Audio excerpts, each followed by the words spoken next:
In this video, I have put all my tutorial shorts that I've ever made into one big video. I'm going to be ranking them from the least skillful to the most skillful. I have brought some of the best Driftball players to help showcase and teach you these skills. Without further ado, let's go. In this beginner tier, we're just going to go over basic movement. We're also going to go over just how to hit the ball harder and more accurately. There's basically two sub parts to this movement. It's like long strides and short strides. There is one upside to a longer stride I will get to here in a second. With the short strides, there's one thing that you definitely want to be doing, and it is at the end of your stride, you want to be flicking your wrist. When you're starting to get speed on the ground, you definitely want to be flicking your wrist a lot. Along with flicking your wrist, you want to be going along with the whatever surface you're going on. Like if it's flat, you want to go more horizontally, and if it's like a slope, then you want to go along with that slope to help you gain some speed. Now, there's a glitch in the game right now, which is pretty OP for gaining speed. If you are dropping down from like nest and you hit off the ground like this, you gain speed like pretty fast. You do also want to be going along with the surface just like that. So number one, run with the surface that you're on. Number two, short strides to start off, and then longer and longer strides if you want to drop down from somewhere or you are hitting off the ground with speed. If someone just scored on you and you hit the ball out like that and you want to gain as much speed as possible, how should you do that? The best way to gain speed in this game, if you have time to gain speed, is going in a little figure eight across the arena and turning. You turning and doing choppier, slower strides is going to make you go insanely fast. Now, moving on to the second part is hitting the ball more accurately and harder. With hitting the ball, it is very much so about flicking your wrist, just like in movement. The faster you flick the wrist, the faster the ball goes. If you're going for a clear, you definitely do want to have a bigger windup into a flick. How hard you hit the ball depends on your wrist flick, pretty much how fast your hand is going. With being accurate, there are multiple different ways that you can hit the ball. You can go up high. You can go like to the side just like that.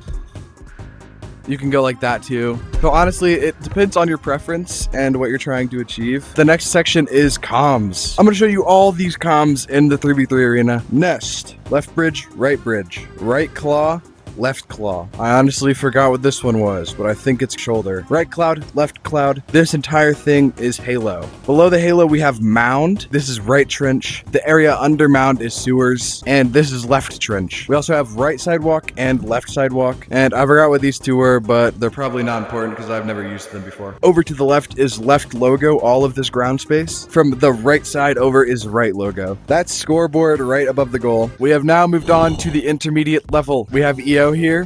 He placed number 1 in VRML, which honestly I think could have done better. He's going to show you some intermediate skills. Yeah, here we go. There are two types of ball control in this game you can do. It's a two-handed ball control and one-handed ball control. I'll be showing you how to do both. So how to two-hand ball control, you just want to move your hand with the ball. You don't want to like push it towards your body. So I would recommend doing is putting your hand a little farther from the ball. Try holding it like underneath it. You'll get used to it. Ball control is way easier when doing two hands instead of one. I'll show you how to do one-hand ball control. So how to do it is you want to move your hand from left to right, with the other hand just like pushing it forward, and your left or right hand going against the ball. You just want to put your hand from the opposite side of the ball where you want to move. So if you don't want to move right, you want to put your hand to the left, so we'll move with you. One tip I usually do, I would go on one side of the map, and gain speed. If you see your opponent trying to keep you here, you always want to jump to the right. You just want to have a ton of speed. They will try to predict you most of the times. Try being unpredictable with like your movement. If you don't have a ton of speed and they do, they will catch up to you really fast. Another tip, you can take it up really slow and fake out your opponent going on nest or going on halo. You just want to keep on be unpredictable, and yeah, that's how to escape a kiwi. You want to try to predict them. They're gonna have a pattern constantly. They're gonna go maybe to the left, maybe to the right when taken up. Go practice. Today I have Slumgum here with the worst shooter in the game. Alright, let's do this, guys. Let's do this. One tip is not trying to predict where the ball is gonna go, but react where it's gonna go. For example, shoot the ball any side. See, you see, I didn't predict. I reacted. Another tip is I wasn't ready. Another tip is you want to slide left and right where the ball's gonna move, so you can get the bottom bottom corners. If they have a shot pattern they take, try to react to where they're gonna shoot. Reactions and the shot patterns. Clearing the ball. Whenever you have the ball in your side. You don't want to clear straight down the middle, because what if they have someone in the middle and he has some speed? So what you want to do is want to clear like to the right or to the left, and it's gonna mess up their speed. Another tip of goalie is giving comms where they are, like, you know, left logo, right logo. If a guy's up there and he's down there, I want a comm saying that he's right logo. For example, if he gets the ball and shoots,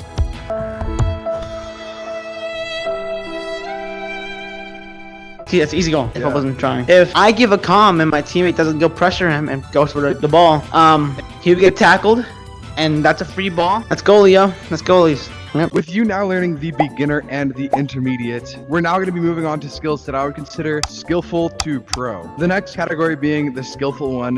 Little Steven's going to teach you this. He recently placed top 1 in the VRML Season 1, which obviously isn't that hard. He's going to go over boost control and boost management. Also, how to get better at positioning. Let's do it. The way the boost control works, I can't ceiling card my left hand. Cut that out. Cut that. Like your opponent is really, really bad, you can hit him with one of these where you just like duck down and then just sidestep. But you can't sidestep because that's PSA and it's against the rules. But like technically it's not against the rules if you don't get caught. Like the real boost control, right, is just kind of sticking to the ceiling, and then when you drop, you want to boost to either side. You're always going to die most of the time at the end of the boost control. After you're done boost controlling, you're out of, like, assuming you do like this, right, where you're stalling in the air and then you drop down, you're out of boost.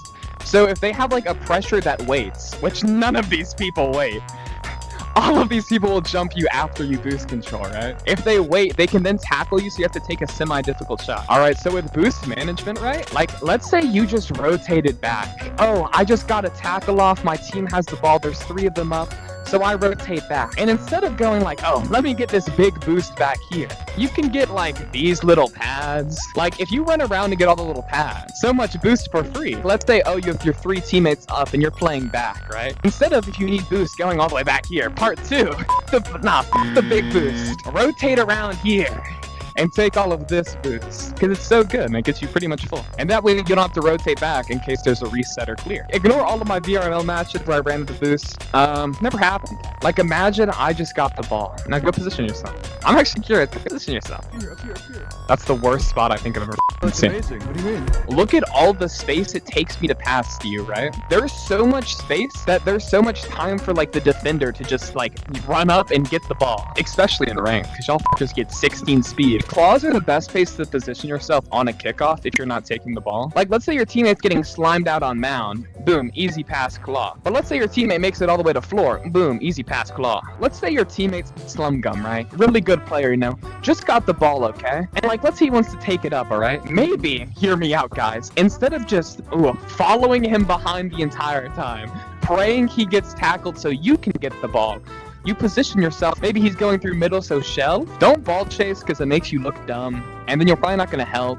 If your teammate has the ball in a corner and is fighting for it, just let bro fight. He'll maybe get it, because even if he doesn't get it, just like position yourself in a spot where you can like rotate back easily. But then if he does get it, rotate up. Imagine I just scored on Slum Gum. The score is 5-0. I'm about to mercy him because he's amazing. So you have 4 pressures, right? The first pressure is pretty much just kiwiing Slum Gum. And then second pressure is working off of the first pressure, normally around moundish. When the first pressure pressures Slum Gum and forces him to go away, you're there to slime out Slum Gum. Like Slum Gum, go to shelf real quick, right? So right, imagine my first pressure is like right here, okay? He blocks this area for Slum Gum, right? If he goes here, he dead. And so Slum Gum is forced to jump near mid or high mid. So then the second pressure is like sliming his ass, unless he Slum Gum's cheating. He's a hacker. But yeah, that's what second pressure works off of the first pressure to slime out the guy. If both of those fail, you go to your third pressure, and first and second should be rotating back. Realistically, once they kind of fail their first 2 attempts. So third pressure, it's kind of just chilling box with the goalie. The goalie is fourth pressure. That's kind of all the fourth pressure does. He kind of just chills in goal. Should probably gain a little bit of speed though, in case the first and second actually get the tackle. So the third and fourth rotate up. So the third pressure is kind of the end all. You, as a third pressure, you never want to like push early, because if you die, it's a 1v1 with the goal. As third pressure too, you want to watch for passes. You kind of just want to chill on your own side, gaining like a nice little bit of speed, but making sure to keep watch. You just kind of what you want to watch passes and just make sure that the person like doesn't get near scoring, right? And so then as fourth pressure, you kind of just sit in the goal. You kind of just sit in the goal. Like if there's a pass near the goal and it's like right there, maybe push it out. Yeah, that's defensive positioning. We are now moving on to the pro category. This is the final category and the most skillful. I'm gonna have Muffin, which placed like 20 plus times top ranked in Driftball. So I couldn't really think of anyone better that could do this. He's gonna go over speed keeping and passing. If you've watched any pro play in this game, you know that they almost always have speed and they're always passing. So he's gonna go over some of the ways that you can speed keep and some of the ways that you can pass. So we're gonna show you some examples of those, and yeah, let's do it. So now I'm gonna be teaching you guys a little bit about passing and a couple tips and tricks that you might not have known of. So I'm gonna be showing you guys 3 types of passes: floating pass, the backboard pass, and the fake pass. First, we have the fake pass. Now we have the backboard pass. Last, we have the floating pass. Alright, for this next part, I'm gonna explain to y'all why speed keeping can actually be useful if your opponent happens to drop the ball, or if he's in an awkward position in the air, you can tackle him. So to succeed in competitive Orion Drift, you need to know the big 3: goalie tackling, pod turning, and play spacing.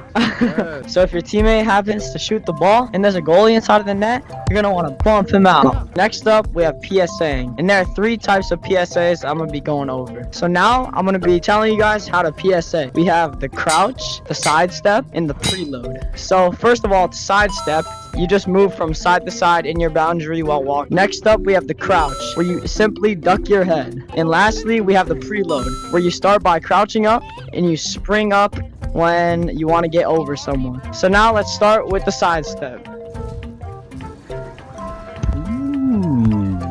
Alright, next up, we have the crouch.